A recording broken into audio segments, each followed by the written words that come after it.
Kyle Smedley with the South Bend Tribune. We've talked a lot about that core of Hannah, KK, and Cass, but I'm curious about the four grad transfers that you brought in. You know, Vanessa, Malaya, Gisela, and Ayana. Mm-hmm. What made them not just players that you thought could contribute, each of them individually, but also players that you kind of thought would fit in with that core that you were building around? Yeah, I mean, I was definitely looking for fit, obviously looking for positions to fulfill, looking for another ball handler. Vanessa fulfilled that spot as far as somebody that could run the point but also can score. Looking for a floor spacer, shooter. Ayana filled that position. And Gisela and Malaya. Gisela more versatility, and Malaya more size on the block. And also Kelly Radigan, you know, somebody from home. But yeah, I feel like they all checked the boxes for me as far as building, enhancing our culture. I thought that they were the perfect fit for Notre Dame. Some coming from high academic institutions, and I know everybody's aware that it's difficult, the portal for Notre Dame, because we have a lot of academic requirements. So there are a lot of there are a lot of players in the portal that we just can't recruit because credits transferring over, all those things. So there's a lot of stipulations that go into recruiting in the portal. All of them were grads, so that lets you know, like, they all graduated, so I didn't have any issues with that. So there's a lot of other things that came into factor, but as far as personality-wise, character-wise, they were perfect. We did our research. Everybody that we talked to that was related to them, or AAU coaches or whatever, they all spoke really highly of all four of them. They've been amazing. They've stepped on the campus, very business-oriented. They really adapted to our culture. They're relentless. They work hard, but they're great students. They're all doing really well in the classroom. So they were the perfect fits on and off the court, and they're just really family-oriented. So they align with everything that really makes Notre Dame special. Tyler Horka, Blue and Gold Illustrated. Niele, we know what happened last time you played UConn, and there's been a lot of talk about a 29.5 point spread for this game. So I'll just ask you, why will this game be more competitive than that one? Yeah, I mean, again, I know I keep saying this, but we didn't have KK. First of all, UConn is an amazing team. They are incredible. Playing them the first time around, I was like, this is the best team in the country, hands down. And having KK with us, having another versatile guard, somebody that has played against UConn in the past, that's really going to help us. But again, it's a different time. We're playing better basketball. We're playing smarter. We're playing tougher. So we're different. We're more confident. And this is the biggest stage you can be on. This group has never been on this stage as far as being in the Elite Eight. So you have to have that sense of urgency. It's a mindset. You have to have that toughness. And we're going to come out and fight. We have nothing to lose. We have no pressure on us. We're not just excited to be here. We're going to fight tomorrow. Coach Stephen Hawkins with the AP. You've been involved in the long history of Notre Dame, UConn, and you've been in every NCAA game as a player or coach playing them. Do you find it hard to believe it's the first time you guys have played for a spot in the Final Four and not in the Final Four? Yeah, it's kind of crazy. I've been blessed to be a part of this rivalry and been a part of going against one of the best programs in the history of the game. So I've learned a lot. And yeah, this is kind of crazy. This is the first time around to get to the Final Four, but regardless of the road, we're excited to play, and I'm excited to again go against the best team in the country. Do you have a specific memory of any of those games, either as your year as a player or as a coach? Yeah, I mean, a lot of great memories. The biggest one for me is as a player, winning in my hometown in St. Louis. That obviously meant it was our first championship, but it was also on down 10 minutes away from my where I grew up. My whole family was there, and it was a special moment. And it was my last game, my 5th year. So to go out with a championship was really, really special.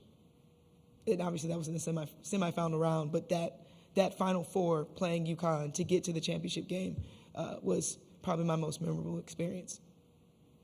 Maggie, an ACT Insider. On that same note, what do you tell your players about facing UConn in March? Obviously, you've done that as a coach and a player. How is it different than maybe a regular season game for these players who've only faced them a couple times the past couple of years? Yeah, well, Cass, KK, and Hannah faced him multiple times, and so they're prepared, they're ready, especially Hannah. She knows what it takes. the first time around, I think Vanessa was the only one that had ever played UConn. And so they experienced what that felt like in stores. It's a different type of game. It's a different type of mindset. They can crush you from the beginning, so you have to have confidence for 40 minutes. You can't come into the game not having confidence because they'll take it away right from the beginning. So, again, it's a mindset. It's a mentality that you have to have. You have to have strength and courage and confidence going into that type of matchup. So now they have that under their belt. Ayana, Malaya, Gisela, now they know what we try to explain, what you try to show on film. It's hard to simulate until you're actually in that moment. So everybody has that under their belt now. So there's no surprise of what we're going to see tomorrow. And it has to be 40 minutes of a lot of toughness and a lot of fight. Coach, Mia, is this on? Mia Fishman with USA Today. You touched on the portal earlier. It's obviously impacted a lot of women's basketball programs, but why do you stick around and why did you come back to Notre Dame? This university means everything to me, and it changed my life. I came in '96 as a young girl from St. Louis, from the inner city of St. Louis. I never experienced anything outside of St. Louis, and so when I got to South Bend, I was just blown away academically. Having the best of both worlds. I established a family away from home. I'm the only girl. I have 4 older brothers. 6 hours away from home. Like I said, I'd never been out of St. Louis. And so getting to Notre Dame, being a part of that family and that network, and actually recognizing what that means is the reason why I came back as obviously an assistant coach, coaching with Coach McGraw, and then having this opportunity to be the head coach. This program has done so much for me. We always talk about at Notre Dame, it's for forever, and that's exactly what's happening to me. This is a university that takes care of you once you become part of that network, and I had a chance to raise my son in the Notre Dame community. I've grown up in the Notre Dame community, and I've got a chance to build incredible relationships, and my career has been here, and I've had that that opportunity to be a professional, not just winning, getting a degree, but also being a professional through that Notre Dame brand, and it's something that has served me really well, and I'm really grateful. That's the reason why I'm here, and I get a chance to do this with this team, and I get a chance to experience this with this team and give back to the university and the program that gave so much to me. Hey, Niele. It's Meg Hall with USA Today. Yesterday you talked about surpassing expectations. I just wanted to kind of dive into that a little bit. Like, what were the expectations, I guess, that maybe you heard or that you read for this team? And then how has your team handled hearing all that chatter around expectations? Yeah, I don't think anybody had expectations for us this season. So I'm the type of coach that I have a bubble, I have a circle of network, and I stay within that bubble. And so we talked about in the beginning of the year, no one's going to expect anything out of us. We have to expect it out of ourselves. So that's what we talked about, and we kind of quieted the noise, got to work, built the relationships, and I just focused on trying to get better. That's all you can do. Every every part of the season, my focus was, to bring this group in, mesh, build chemistry, and get better. We knew our schedule. We knew it was going to be really tough. Knew the ACC was going to be really tough. So it was mostly about growing and building and getting better, and then we started building and gaining confidence and started what we did in February. Hey, Niele, Cameron Teague with The Athletic. You talked about the importance of getting Vanessa out of the portal because you needed a ball handler. Two-part question. I'm curious, when you have, over the years, how have you found maybe the right balance, the right mix of Hannah off the ball versus Hannah on the ball? And why was Vanessa such an important part to this group so that you could have Hannah off the ball at times like that? Yeah, I definitely felt like I needed another ball handler, somebody that was a 3-level scorer, but somebody that I thought was had poise, and I felt like watching her. She always had a great work ethic. I always felt like she was a fighter. And then again, doing my research, finding out who she was as a person, I thought she was going to be perfect for us. And then talking to her on the phone, we just aligned with the things that she wanted. She obviously wanted a bigger role, and I felt like she can make immediate impact for us in our program. And again, I just loved the way she played, and she's very business oriented. She plays the right way, and I just thought she would be perfect for us. And the balance of, I had to push her to a different position. She wasn't really a point guard, but I told her, coming in here, you might be running the point.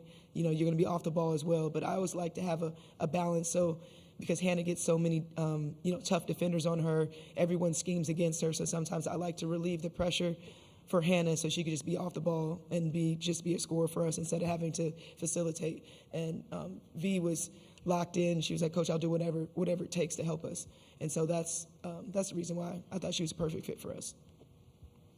Hi, Coach. Alexa Philpott with ESPN. Having gone against UConn as a player, having to scout against them, play against them, over the years, what's made them such a tough team on the defensive end? And when you think about the matchup tomorrow, what are the sorts of things for your offense that you guys are going to have to be really sharp on to going up against, a really tough defensive unit? Well, first off, Gino is one of the best coaches in the country.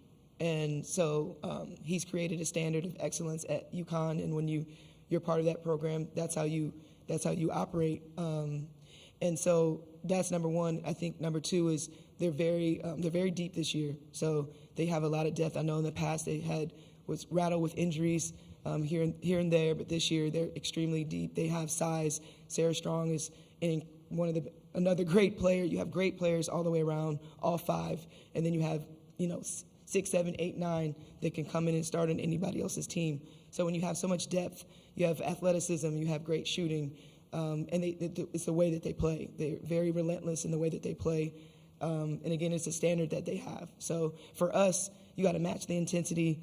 You have to have a level of toughness. You have to, handle their pressure. I think that's the biggest thing. The margin of error is very small playing against UConn, and it's a mindset. You can't come into the game. They can take you out of the game right from the beginning with the way that they play. I have that experience, like you said, on all three levels. So I try to reiterate that with the team. Sometimes you can't simulate. You have to be in the fire to understand what that feels like. But you have to play 40 minutes of great basketball, and you have to be tough. Time for a couple final questions.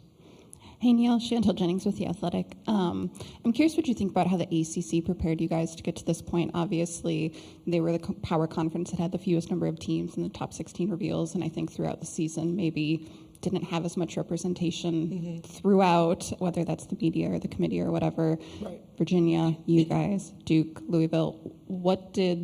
Tell us, what did all of us get wrong? What did you guys see throughout the year that just helped you? Yeah, being a part of ACC for a while, this is a really tough league. So I'm happy that I'm really proud of the ACC. I'm proud of our representation. And it's a tough league. We are battling and fighting day in and day out. When you see upsets, it's just because this league is really tough. There's a lot of parity in the league now. A lot of great coaches. We've had, obviously a lot of great players that are playing within the ACC. So I'm just happy right now. We're making a statement for the ACC, and Virginia, Amaka's doing an amazing job of being in the play-in game and now being in the Sweet 16 for the first time for her. North Carolina last night, Louisville, Duke, Kara getting to the Elite Eight 2 times in a row. So I think it's just showing everybody that our league is tough and the representation is really important, and I'm excited for us. Final question. Roger Cleveland from Hearst Media. Hannah struggled against UConn last time, but have you sat down and talked to her about it, or do you know, obviously what she did last night, she has the ability to, do amazing things. What have you talked to her about in terms of flushing the last game and going out there and competing this time? Yeah, Hannah's a competitor, so she recognizes where she needs to get better at as far as that last game. A couple games ago, her freshman year playing at UConn, she led us in scoring 31 points. We beat them by 15. So Hannah's not thinking about that last game. Like I said, she's a dog. She's a competitor. She'll be ready tomorrow. But yeah, she learns everything. She knows how to flush it. She knows how to get to the next game, next page. So for me, I'm just pumping her up. I'm just making sure that she knows who she is, and she knows who she is. She'll be ready tomorrow. The stage is meant for her, so she'll be ready. Thank you for your time today, Coach. Good luck tomorrow. Thanks. Roger Cleveland from Hearst Media. Hannah, can you just talk about what March means to you and why you just seem to kind of explode on the scene in March, and how different is it for you going into this game from the first one that you had against UConn earlier this year? Yeah, March is when the stage gets bigger, the lights get brighter, and it's win or go home. So it's a lot of these players' last time putting on a jersey ever playing basketball. So it means a lot more than, of course, the regular season. We know we're guaranteed another game. So it's really just going out and giving everything you have. Every time I step on the floor, it's just doing a little bit more in order to take us to that next step. And then as for UConn, of course, we played them earlier in the season, back in December. And I say it's a little different now. We're a completely different team. We're playing a lot better together. We're trusting each other more, and we look more complete. So we know tomorrow the margin of error is very small. We have to make sure we're doing all the little things, and everybody has to bring a little bit more in order for us to get over that hump. For Cameron Tigger, the Athletic, for both Hannah and Cassandre, ACC got 9 teams into the tournament. A little kind of under where maybe the Big Ten and the SEC were, but you had 5 in the Sweet 16, 2 in the Elite 8 now, 2 playing today. I'm curious just what playing in that conference helped you guys with, and what maybe you guys see in the ACC that maybe others outside don't see every day playing in that conference. Yeah, I think in the ACC, we are playing against a lot of great competition. I think a lot of the teams are really well balanced in terms of like athleticism, physicality, and I feel like the ACC is very defensive based. So being used to playing against that sort of like aggression on defense, I feel like we're used to that, and now coming into the tournament, I'm really glad that the ACC teams are doing great. Yeah. I said the ACC just has so much talent all around, and for us to have 9 teams in and have the amount of teams we have in right now going to the Sweet 16, it's a big testament to how good the ACC really is. So to be able to play against that for months, it really prepares us for March. When we're playing against different teams and they're throwing different schemes at us, it's nothing we haven't seen yet, just playing in the ACC when everything is thrown at us. So I think it's definitely prepared us for March and where we are now. Maggie Benoni, CT Insider for Hannah. You kind of talked about how you feel like you guys are different than that earlier meeting with UConn. I don't know if you were watching yesterday's game or if you watched the January meeting, but where do you see the biggest difference in UConn between your last meeting and today? Yeah, I don't know. Somehow they get better just every game, but I think UConn, they're a great team. They play extremely well off of each other. Everybody plays within the system. They share the ball so well, and they're coached really well also. So, it'll take a lot, of course, to beat UConn, but of course the margin of error is very small, and it's doable. So we're just going to trust in what we've been doing and trust in Christ first and foremost. Alexa Philpott, ESPN. Cassandre, looking between last year and this year, where do you feel like in terms of Hannah's leadership or just the way that she's kind of carried herself this year, you've seen maybe the biggest difference? Yeah, I think she's understanding her teammates a lot better. I feel like she has a good relationship with everyone on the team, and she wants to bring her teammates along. And especially as a leader, as a captain, coming into this year and just leading a team from the start, I feel like that was the biggest thing for us this year, especially knowing that we were going to have a completely different team, and she's really done a good job at that. Emily Adams from the Hartford Courant. For either of you guys, having started your careers at Notre Dame, played UConn multiple times, so much history in this series, just kind of what does this rivalry mean to you guys, especially to get it on this stage? Yeah. Of course, it's going to be competitive, and it's going to be a good game. And I think the rivalry started way before we even got here. So I think the alum know how much bigger it is compared to, how we do. And maybe we'll realize after we're alum also. But, we understand how big it is, when we have all our alum come back when we play them, or when they have all their alum come back when we play them at their home floor. But it's always been a competitive game. It's always been tough. But I think it'll be an exciting game. We know all our alum are watching and supporting us, so that definitely gives us, that courage too.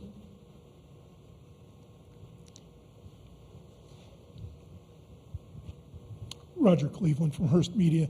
Hannah, has Coach talked to you about her experiences against UConn? One of her biggest games ever, got her to the national championship. They beat them in the semifinals, and she had a tremendous game. Has she tried to tell you guys these guys are beatable in this series? No, Coach Ivey doesn't really talk about herself too much in her glory days, but we know she was a great player, but she's always told us about the rivalry, and she'll always have alum come back and tell us how big the rivalry is or how hard it is to play at UConn and to focus and things like that. But she doesn't really focus on the past, but we know we're focused on what we have right now and where our feet are right now and the pieces we have, and she just does a great job of encouraging us and getting us prepared for that game. Any more questions for student athletes? All right, thank you, ladies. Good luck tomorrow. Thank you, guys.